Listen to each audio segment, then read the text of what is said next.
Wrestling has never been more loyal friend.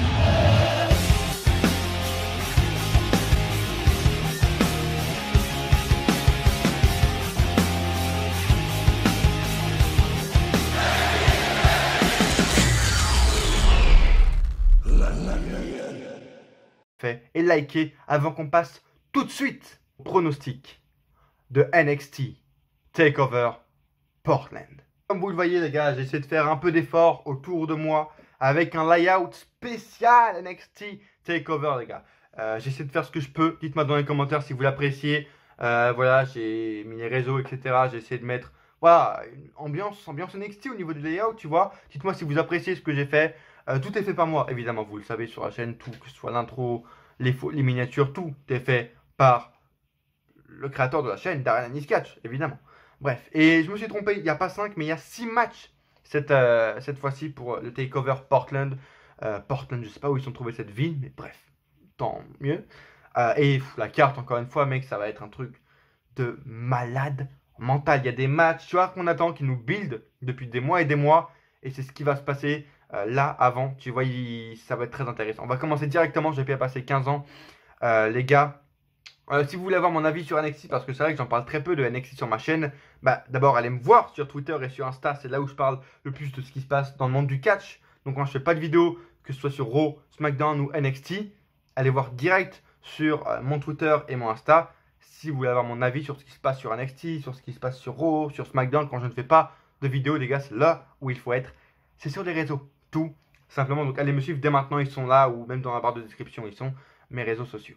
Mais NXT, voilà, je vais être très original, mais bien sûr que je kiffe. Je surkiffe NXT, c'est vraiment la meilleure chose actuellement dans le monde du catch. Il y a aussi la All Elite, mais je veux dire, au niveau qualitatif, au niveau storyline, etc., ils ont atteint un niveau incomparable. Ils ont atteint un niveau, voilà, inégalable actuellement. Je trouve que c'est la meilleure brand. C'est toujours une Ligue 2 pour la WWE, mais au niveau des storylines, elle est très très forte. Et je kiffe. Maintenant que c'est passé à 2 heures, en fait, j'ai eu peur. Mais maintenant que c'est passé à 2 heures, en fait, c'est encore mieux. C'est encore plus qualitatif, c'est encore un peu plus dynamique. Et j'aime plutôt pas mal. Le format qu'ils ont fait avec 2 heures, je trouve vraiment très très cool. Et voilà, tous les matchs qui sont là me hype. Alors que j'ai pas encore fini, tu vois. Je suis encore au mois de janvier au niveau des NXT. J'ai toujours pas fini tous les NXT avant ce takeover. Mais je suis hypé. Je suis carrément hypé. Juste déjà pour ce premier match, le titre NXT nord-américain va être défendu dans un match simple.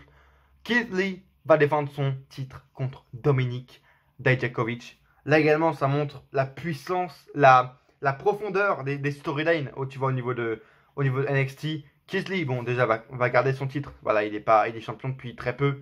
Mais le match, les gars, ça va être juste un truc de fou.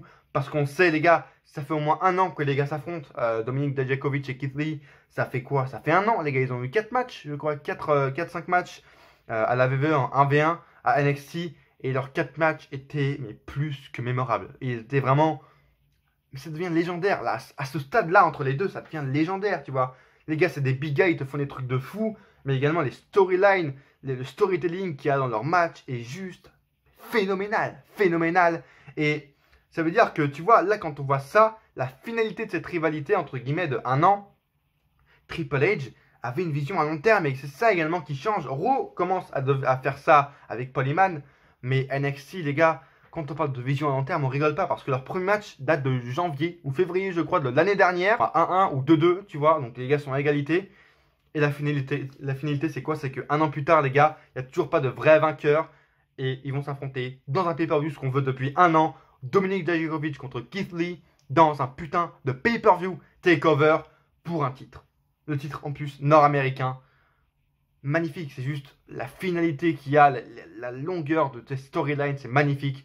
Le match, waouh, j'ai vraiment envie de voir ça, mais plus que tout.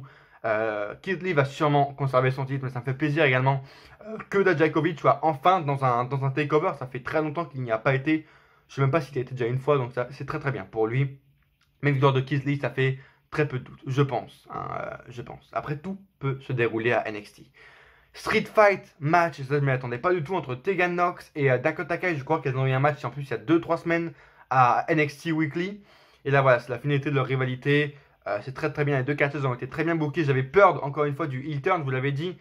J'avais peur du heel turn de Dakota Kai. En fin de compte, ils ont très bien réussi. J'avais très peu de doutes, mais voilà. Quand Dakota Kai comme ça, une face tourne heel, j'ai toujours un peu peur. En fin de compte, ça a très bien réussi. Je trouve que voilà, elle est très très bien dans son personnage. Elle a très bien vendu son nouveau personnage de heel.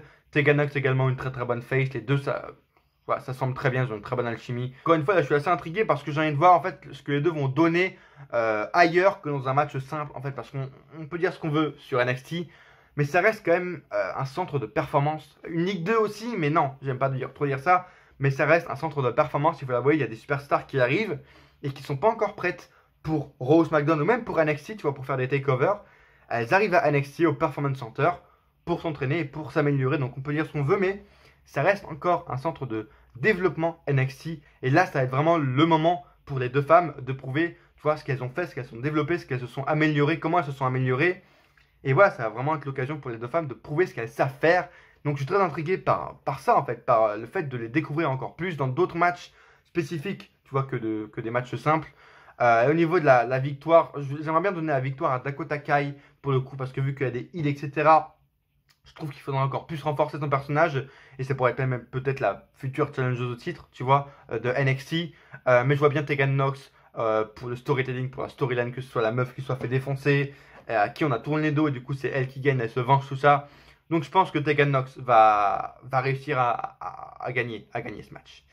Les titres par équipe de NXT sont mis en jeu. L'Undisputed Era, Bobby Fish et Kyle O'Reilly vont défendre leur titre contre les vainqueurs du Dusty Rhodes Tag Team Classic Tournament, Matt Riddle et Pete Dunne, les Brotherweight. Pas grand chose à dire sur ce match, ça va être vraiment un match qualitatif, on va pas se le cacher. Les matchs par équipe pendant les takeovers sont juste géniaux, magnifiques, employez tous les adjectifs que vous voulez. Voilà, ça va être très cool.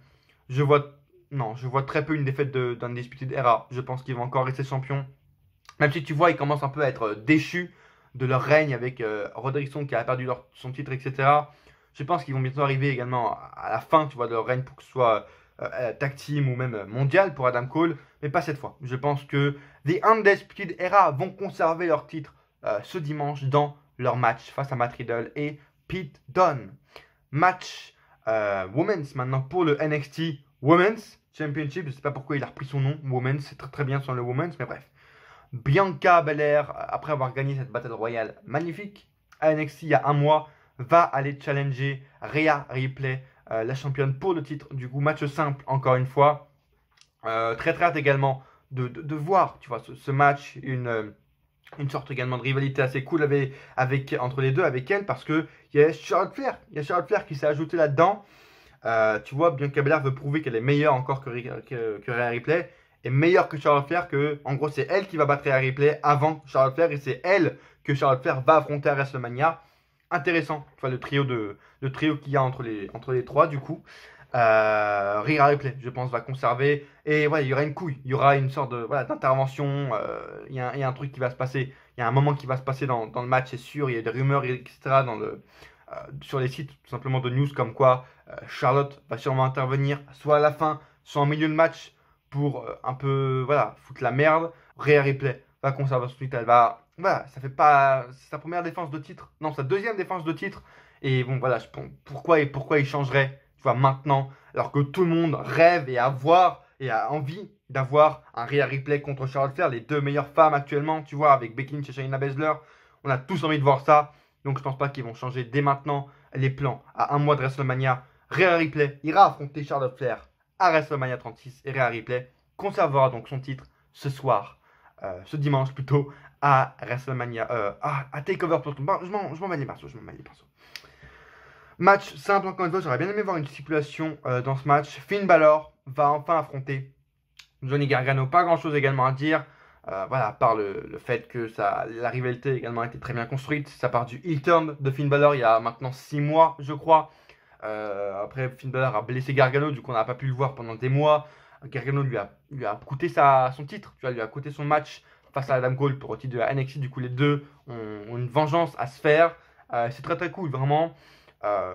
Victoire, je pense, de Finn Balor. Ça m'étonnerait pas qu'on ait une victoire de Finn Balor ce soir. Le match va être assez sympa, je pense, très très cool. Il y aura de très beaux spots avec Gargano. On sait que le mec donne à chaque fois tout et qu'il a carte blanche, je pense, au takeover, parce que vu tout ce qu'il donne à chaque fois, Je pense que Triple H lui donne carte blanche. C'est pas possible autrement, vraiment. Et voilà, victoire de Finn Balor.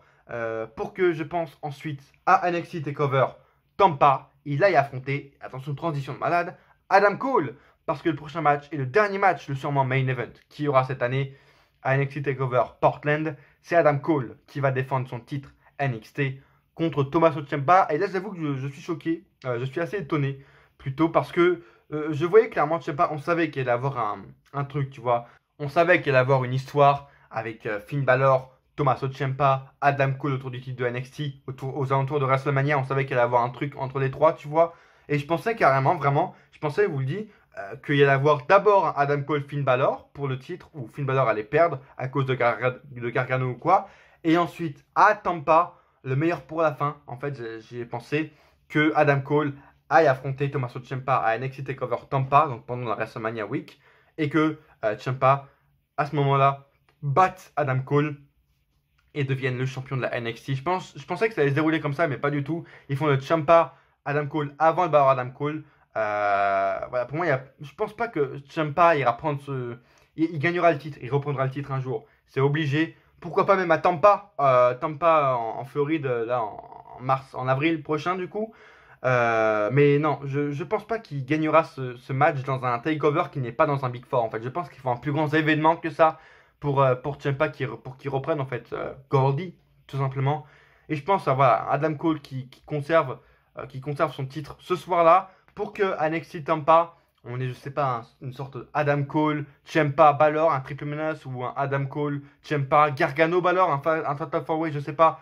Mais on aura un truc avec Adam Cole, Ciampa et Balor à NXT Tampa. Je pense que les trois seront dans le match, NXT parce que comme ça, Ciampa et Balor ont tous les deux perdu leur match, mais avec intervention parce que je pense qu'il y a une intervention dans ce match. Et comme ça, les gars ont leur revanche à NXT Tampa. Les deux affrontent Adam Cole et c'est là, à ce moment-là, je pense que Adam Cole va se faire prendre son titre de la NXT, les gars. Dites-moi vous ce que vous en pensez dans les commentaires, ça m'intéresse. Vos pronostics pour ce match, vos pronostics sur ce que vous voyez pour NXT TakeOver Tampa, pour Adam Cole, pour Rhea Ripley.